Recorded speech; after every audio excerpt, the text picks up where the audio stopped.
Doctor Baba Saheb Ambedkar और उनके पिता सूबेदार रामजी मालोजी सकपाल के बीच का रिश्ता बेहद आत्मीय और सम्मानजनक था। उनकी आखिरी मुलाकात का प्रसंग अत्यंत हृदयस्पर्शी और आंखों में आंसू लाने वाला है। जनवरी 1913 में बाबा साहेब के बड़े भाई आनंदराव का निधन हो गया था। इसके कुछ ही दिनों बाद 2 फरवरी 1913 को पिता रामजी बाबा की तबीयत बहुत खराब हो गई। बाबा साहेब उस समय बड़ौदा रियासत में नौकरी कर रहे थे, क्योंकि सयाजीराव गायकवाड़ महाराज द्वारा उन्हें शिक्षा के लिए दी गई छात्रवृत्ति की वो एक शर्त थी। जब बाबा साहेब 2 फरवरी 1913 की सुबह कार्यालय में अपने काम में व्यस्त थे, तब पिताजी की तबीयत गंभीर होने का तार बाबा साहेब को मिला और वे तुरंत बड़ौदा से मुंबई के लिए निकल पड़े। वो तुरंत ही कार्यालय से निकलकर बड़ौदा रेलवे स्टेशन पहुंचे और रेल से सीधा मुंबई के लिए निकल पड़े। गाड़ी में बैठकर भी उनका मन बहुत ही बेचैन था। उन्हें पिता रामजी बाबा की चिंता सता रही थी। जब बाबा साहेब मुंबई पहुंचे, तब रामजी बाबा अपनी अंतिम सांसें गिन रहे थे। बाबा साहेब तुरंत अपने पिता के बिस्तर के पास जाकर बैठ रामजी बाबा ने अत्यंत क्षीण आवाज में पूछा, भीमा तू आ गया? बाबा साहेब की आंखों से आंसू बह रहे थे। रामजी बाबा जानते थे कि उनका बेटा बहुत बड़ा विद्वान बन गया है, लेकिन उन्हें इस बात का डर था कि उनके जाने के बाद परिवार की जिम्मेदारी भीमा की शिक्षा में कहीं बाधा न बन जाए। रामजी बाबा को पता था कि उनका समय करीब आ गया है, लेकिन उन्हें अपने बेटे भीवा पर अटूट विश्वास था। भीमराव पढ़ लिख कर बहुत बड़े बने और समाज का उद्धार करें, यही उनका सपना था। रामजी बाबा की आंखों में अपने प्रिय पुत्र भीवा को देखने की एक तड़प थी। जैसे ही उन्होंने भीमराव को देखा, उनके चेहरे पर एक संतोष के भाव आ गए। रामजी बाबा ने अपना कांपता हुआ हाथ आगे बढ़ाया और उसे बड़ी ममता के साथ भीमराव की पीठ पर फेरा। वो पल बहुत भावुक था। एक पिता अपनी जीवन भर की तपस्या और उम्मीदें अपने बेटे को सौंप रहा था।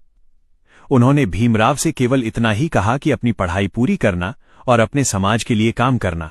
रामजी बाबा जानते थे कि भीमराव ही वो व्यक्ति हैं जो उनके सपनों को सच करेंगे और शोषित समाज के जीवन में उजाला लाएंगे। पिता का वो स्पर्श बाबा साहेब के लिए केवल आशीर्वाद नहीं, बल्कि एक जिम्मेदारी और प्रेरणा बन गया। उसी दिन 2 फरवरी 1913 को रामजी बाबा ने इस दुनिया से विदा ली।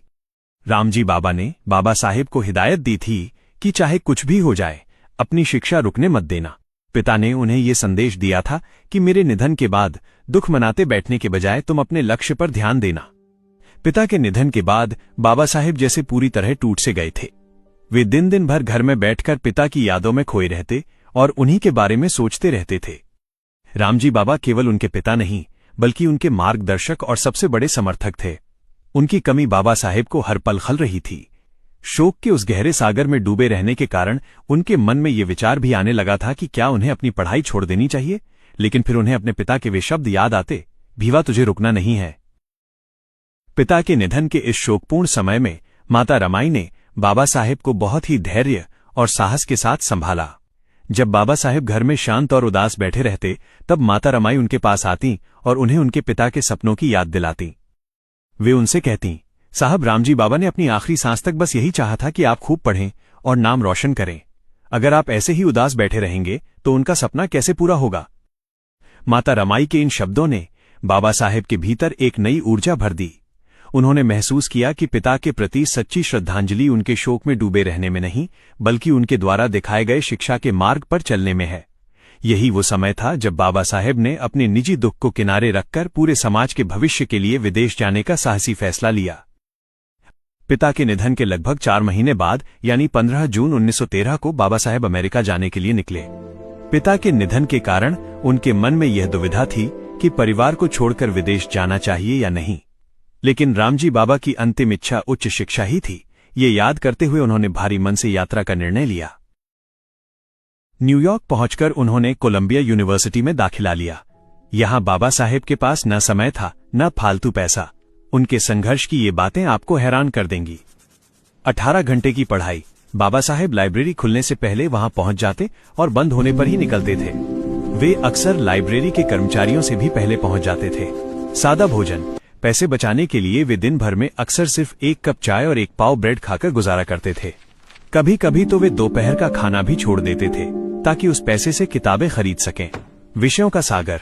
उन्होंने अर्थशास्त्र, समाजशास्त्र, इतिहास और राजनीति शास्त्र जैसे विषयों में महारत हासिल की। जहां अन्य छात्र एक डिग्री के लिए संघर्ष करते थे, वहां बाबा साहेब ने कम समय में कई शोध पत्र, रिसर्च पेपर्स तैयार किए। कड़ी मेहनत रंग लाई। उन्होंने कोलंबिया विश्वविद्यालय से एमए किया और फिर पीएचडी की उपाधि प्राप्त की। उनके शोध का विषय था the national dividend of India, a historic and analytical study. एक समाज जिसे पढ़ने का अधिकार नहीं था, उसी समाज के एक बेटे ने दुनिया की सबसे बड़ी यूनिवर्सिटी से डॉक्टर ऑफ फिलॉसफी की डिग्री हासिल की। ये वाकई एक गौरवशाली क्षण था। इस उपलब्धि के कुछ और खास पहलू भारत में अछूत समझे जाने वाले वर्ग के लिए। जब बाबा साहेब अपनी पीएचडी की डिग्री हाथ में थामे थे, उनके चेहरे पर एक अलग ही सुकून था।